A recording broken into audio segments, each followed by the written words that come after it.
Վիլեն Գաբրիելը։ Շնորհակալություն։ Պարոն Ֆարմանյան, եթե դեմ չեք, գալու եմ ձեր սենյակ իրար հետ YouTube-ով մանգան գտնենք, որ այդքան էլ իրականությանը չի համապատասխանում ձեր ասածը։ Պարոն Վարդանյան, գիտեմ, այս թվերի ռեբուսին խիչ եք պատասխանել, որտեղ ճիշտ եմ ֆիքսել, որտեղ ասացիք թվերից լավ չեմ, հավանաբար դրա պատճառով։ Կատակը մի կողմ, նախևառաջ ուզում եմ ասեմ, որ ես ընդդիմադիր գործընկերների քաղաքական որոշումը Արայն, որ իրանք ստանձնում են ազգային ժողովի պաշտոնները, որոնք որ իրենց համար սահմանված են, ողջունում են, որովհետև հարգելի ընդդիմադիր գործընկերներ, դա օգուտ է բացառապես ձեզ, որովհետև դա մեզ զրկում է ձեր ուղղությամբ հիմնավոր մեղադրանքից այն, որ դուք հրաժարվում եք օրենքով սահմանված ձեր լիազորություններից, որոնցով որ այդ թվում նաև մեզ պետք է մեր գործողությունները վերահսկեք։ Ողջունում եմ նաև պարոն Վարդանյան ձեր տեխնացությունը եւ շատ լավ է նաև որ հակասաֆարավյան օրենքի շրջանակը դուք նոր նշեցիք, որտեղ հարցը հենց այդ ուղղությամբ է, քանի որ դուք եղել եք 8-րդ գումարման ազգային ժողովի падգամավոր։ Հիմա ինչու՞մն է եղել խնդիրը, դուք շատ ճիշտ եք ասում, որ այն ժամանակ օրենքներ էին գալի, որոնք որ մենք մերժում էինք։ Եվ պրոբլեմը եղել է, պրոբլեմը եղել է հետեւյալը, որ օրենքը ունեցել է հենց այդպիսի անվանում, հակասաֆարովյան օրենք, տենց էմոցիա, հասարակության համար բացասական նեգատիվ վերաբերմունք տվյալ անձի հանդեպ, ինչը որ շատ բնական է այդպես է պետքա լինի, բայց երբ որ այդ վերնագրի էջը թերթում էիր, տակը զրո բովանդակություն, զրո մեխանիկա, զրո գործիքակազմ, տվյալ խնդրի շրջանակում։ Եվ այդ առումով հարցս հետևյալն է, պարոն Վարդանյան, չգիտեմ, եթե լիազորված եք, ասեք, եթե լիազորված չեք, կարծում եմ գործընկերներից մեկով որ լիազորված է, կամ չգիտեմ, կամ կերաշխավորի, կամ կխոստանա մեզ, որ այն բոլոր օրինագծերը, որոնք որ դուք բերելու եք ազգային ժողով ապագայում, լինելու են բացառապես բովանդակային եւ հիմնավոր։ Շնորհակալություն։ Արձագանքը առավել քան դյուրին է ինձ համար։ Մեր խմբակցության կողմից ելակետերը նախանշվել են։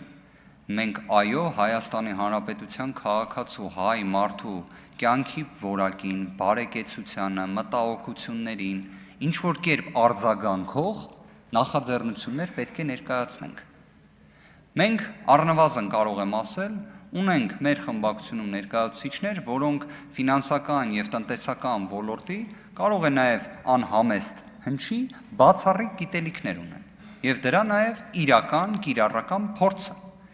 Հետևաբար այն նախաձեռնությունները, որոնք ներկայացվելու են, իհարկե լինելու են այդ տրամաբանությամբ, բայց մյուս կողմից ուզում եմ ընդգծել, որ հենց ընդհանրապես գնահատողական դատողությունները պետք է թողնենք Հայաստանի Հանրապետության քաղաքացիներին։ Մենք պետք է թույլ տանք, որ Հայաստանի Հանրապետության քաղաքացին ազգային ժողովի նիստերի դալիճում տեղի ունեցած քննարկումից գա հետևության։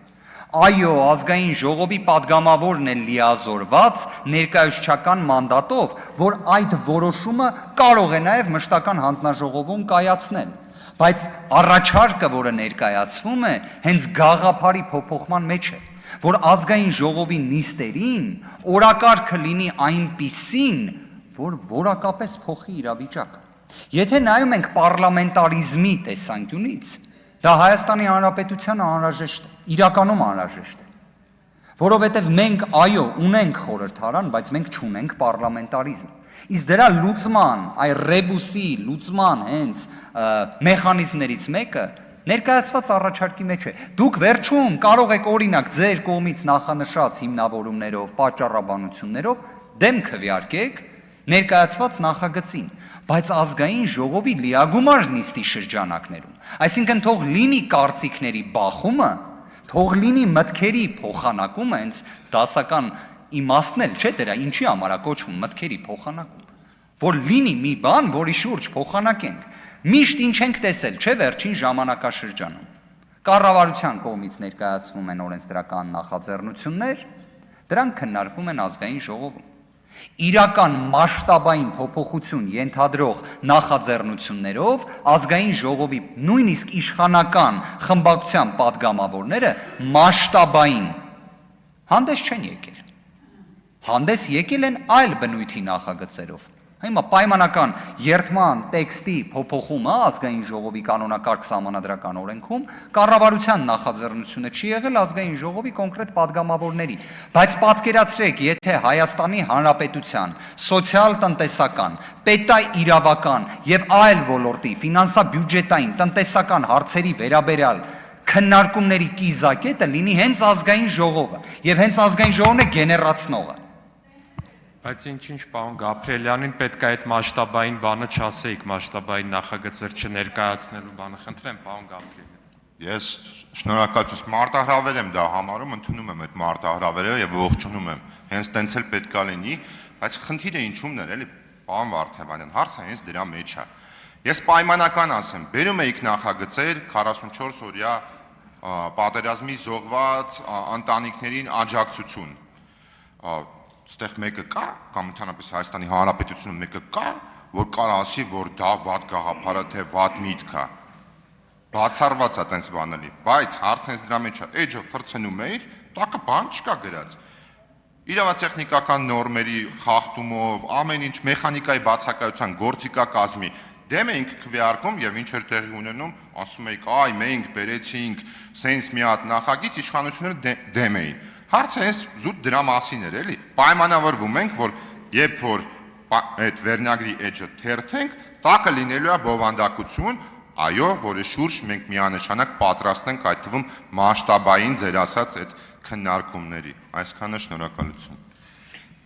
Ես առնվազն չեմ կարող պնդել վերջին 4 տարիների ազգային ժողովի գործունեության տեսանկյունից ներկայացված օրենսդրական նախաձեռնությունների բովանդակության մասով, բայց մի բան կարող եմ պնդել։ Ես կներեք, բայց վստահության կանխավարկածով չեմ վերաբերվում ձեր այն գնահատմանը, որ այդպես էջը թերթում էիք եւ այնտեղ բովանդակություն չկար։ Անկեղծորեն ես կարծում եմ երևի թե այս ազգային ժողովի նիստերի դահլիճը, շենքը, պատերը, օրինակ Արծվիկ Մինասյանի կողմից ներկայացվող նախագծերի վերաբերյալ չեմ կարծում, որ այդպիսի իրավիճակ լինի։ Ես հիշում եմ մի նախագիծ, որը հենց ես եմ ներկայացնողը եղել, զեկուցողն եմ եղել, որը վերաբերում էր ցեղասպանության շղթմանը, որը հետո ընդունվել է։ Հետո ընդունվել է, քրեական օրենսգրքում հետո նախատեսվել է։ Հիմա այդ նախագիծը այդ ժամանակ ինչի համար չընդունվեց։ Հավանիչ տեսանյութը եւ բաժանորդագրվիչ նորությունները բաց չթողնելու համար։